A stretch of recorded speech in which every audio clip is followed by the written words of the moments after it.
Something I've always loved about the early days of computer and video games are the ways in which creative developers will take inspiration for making their new games by smashing multiple other ones together.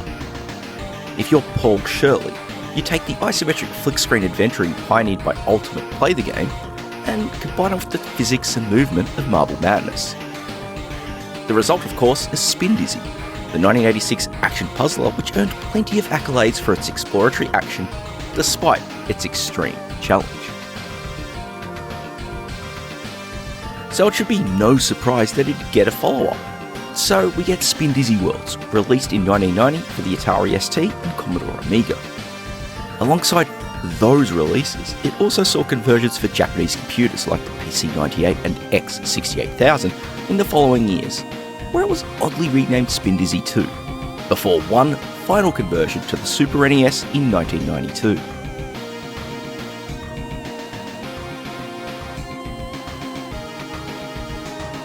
As with its predecessor, Spindizzy Worlds is once again a game of puzzling and exploration. Where the original was set on one gigantic world, here you'll be navigating your way through 30 or so smaller ones. These are split up into two clusters, with Easy Dizzy, the first of them, serving as your general introduction to the mechanics and structure of the game. The second of them, Spindizzy, presents the true challenge, with its remaining, much tougher worlds on offer. In order to handle all this exploration, you'll once again take control of a geographical, environmental, reconnaissance and land mapping device, or Gerald for short. Right from the outset, this new structure goes a long way to making Spindizzy Worlds a far more approachable game than the original. Because as much as I appreciate that, when it comes to mapping out its over 300 screens world, it's no easy challenge. Especially when, like many 8-bit games, the idea of a save system is rather foreign. Thankfully, it's a different story with Spindizzy Worlds, as it does include a way to save your progress, though it certainly differs how it works between the computer and console platforms. With these computer platforms, the game lets you save your progress once you complete a world. You do need to have a save disk prepared before starting out, but that's no issue if you're emulating, or, as I'm capturing here on the Amiga, running it through a fancy WHD load installation. On finishing a world, you'll see your results tabulated, showing your score and progress for all the worlds in the current cluster, before being asked on whether you wish to save to disk or move on to the next world. Things are simplified for the Super NES version, as no such information is presented on completing a world. Instead, you'll see the cluster map update and the password appearing after that. Yep, we've got a password system here, which thankfully isn't too painful, thanks to the relatively simple 8-character passwords offered. It also leads to some of the persistence of the game being lost though, as you don't get that progress display shown on the original Amiga and Atari versions of the game. It also makes one other feature a little redundant: the ability to wind back time and replay the last level you've beaten. The idea for this is that you can go back, tackle it again, and try to get a better score when clearing it. But if you've been logging passwords for each world that you've cleared, surely it's easier to just restart the game and re-enter your password for completing that stage, right? Am I right? But enough of the save system, and onto the more important thing, the worlds themselves.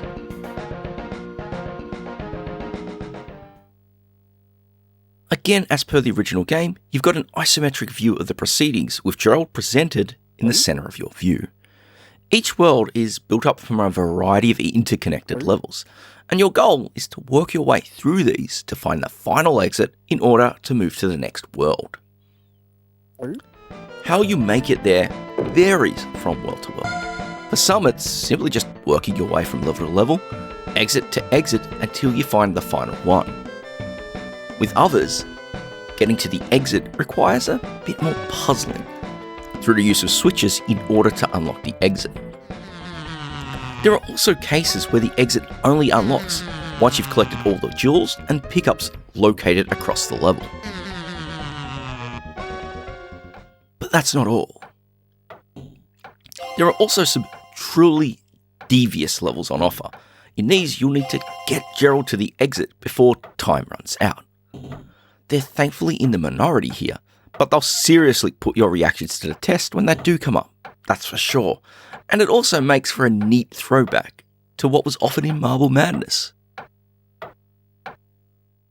Along with that, this also happens to bring up another of the differences between computer and console.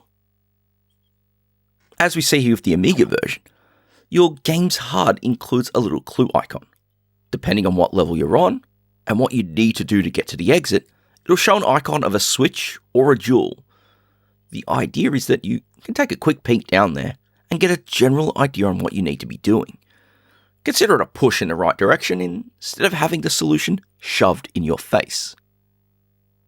I found it a great way to prevent an unwary player from getting stuck, and its absence on the Super NES version is something I sorely missed, especially as I found myself confused on several occasions working my way through some of these worlds, and had the indicator been present, I'm sure I could have spent less time throwing poor Gerald about the place randomly and focusing on getting to the end.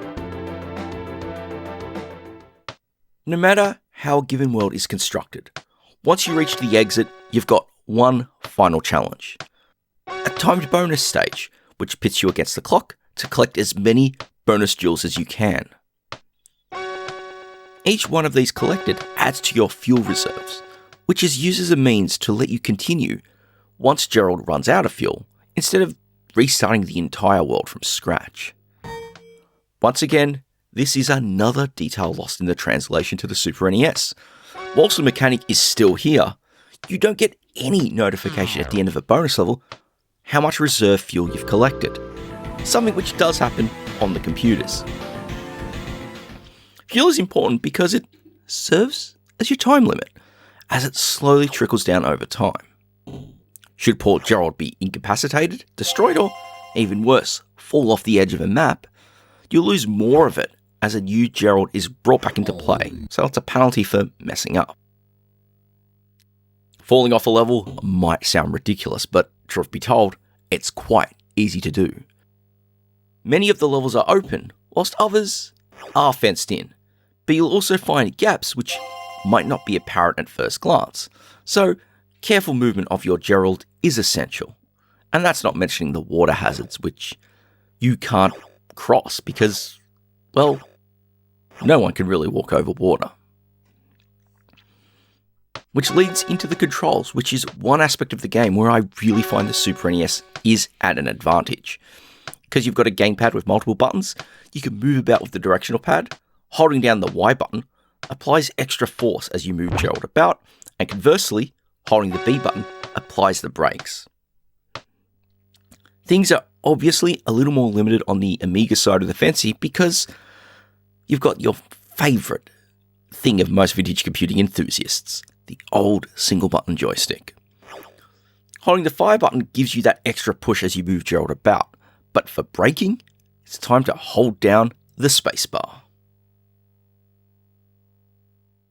Another feature I find really helps is being able to rotate your view. Once again, this is done with the keyboard on the Amiga, specifically the R and T keys.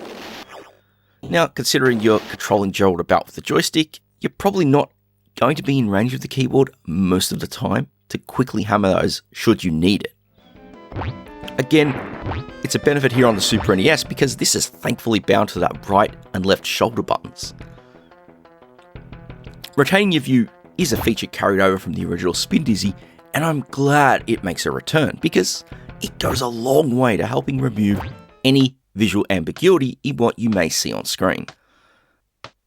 Something which is useful in the cases where the tiles don't quite indicate how things line up. And that helps when you're trying to perform certain leaps of faith to get over some of the jumps you'll have to master. That just happens to feed into the level design, because you'll encounter some serious challenges at times. Not only because of these layouts, but also from the hazards present in some of them.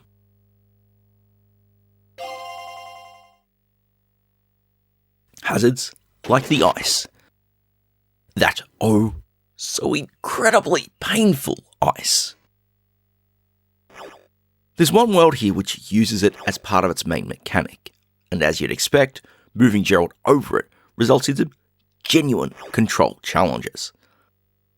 What makes mastery of this important is that Gerald can't stay over the ice for an unlimited period of time. So, learning how to navigate Gerald in moving from safe spot to safe spot quickly is what you get here for the challenge. It's just one example of what I love about Spindizzy Worlds. The way in which it takes the base mechanics of level exploration, flipping switches and managing your momentum, and adds plenty of unique twists for each world, keeping things quite dynamic as you work your way through the game.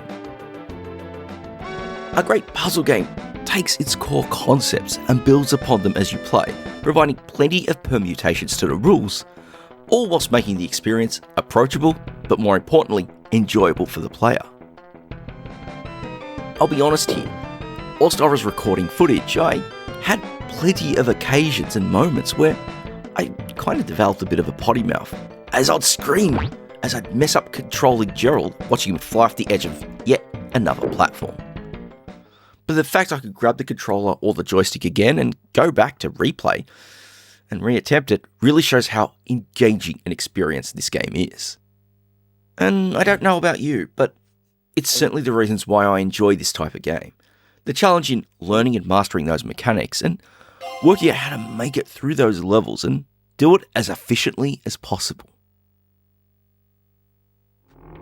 There's unsurprisingly a lot to Spindizzy Worlds, from its vast number of worlds on offer, each giving you plenty of game to work towards.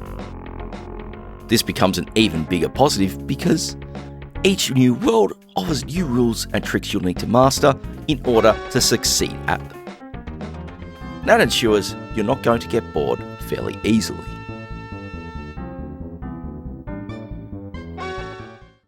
But there is, of course, one big question on offer. Which version do I think you should play of these? Now, on one hand, I much prefer the controls of the Super NES version. Having view rotation controls on the shoulder buttons is real handy, as is having a button on offer for applying your brakes. With the Amiga, having to reach over to the keyboard for those is kind of cumbersome at times, and if you're not careful, can certainly cost you time and fuel, because you're not quite on the ball there. But at the same time, rotating your view is rather slow on the Super NES, taking a few seconds to shift over, which might be enough to throw you off if you're not careful. The bigger weakness for me is the save system. Having passwords is fine, and I'm thankful they're short, but there's some genuine convenience in having a proper save system on offer, as the Amiga and the other computer versions use. One which offers multiple slots, making it easy to save progress as you work your way through. Though it does require disc juggling, at least if you choose to play from discs, rather of the convenience of a modern WHD load installation. What also makes the Amiga version more appealing to me is in the extra UI details, from the clue indicator, which helps you not waste your time should you get stuck, or if you do, at least making it a little less painful.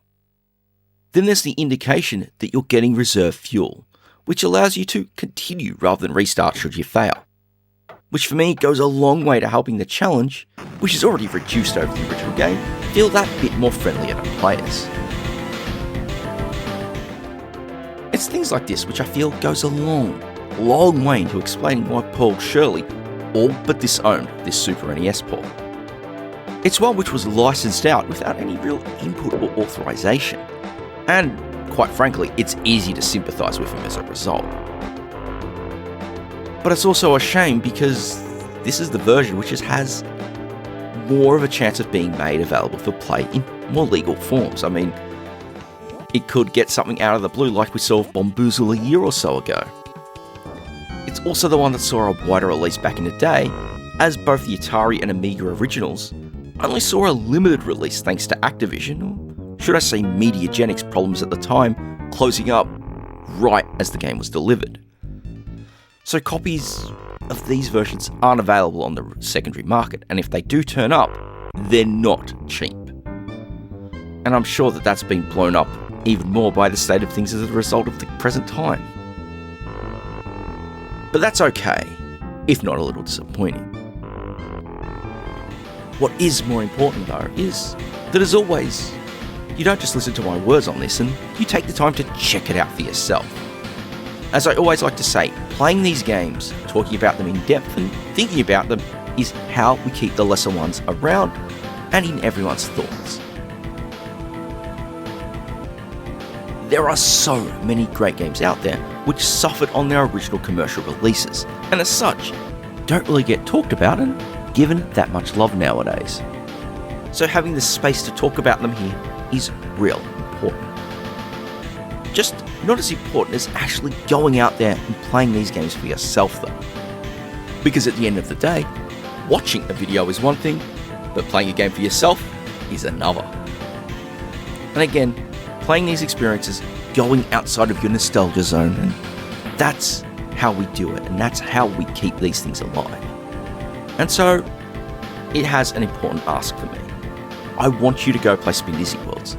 I don't care what platform, I don't care if you played it back in the day, play it.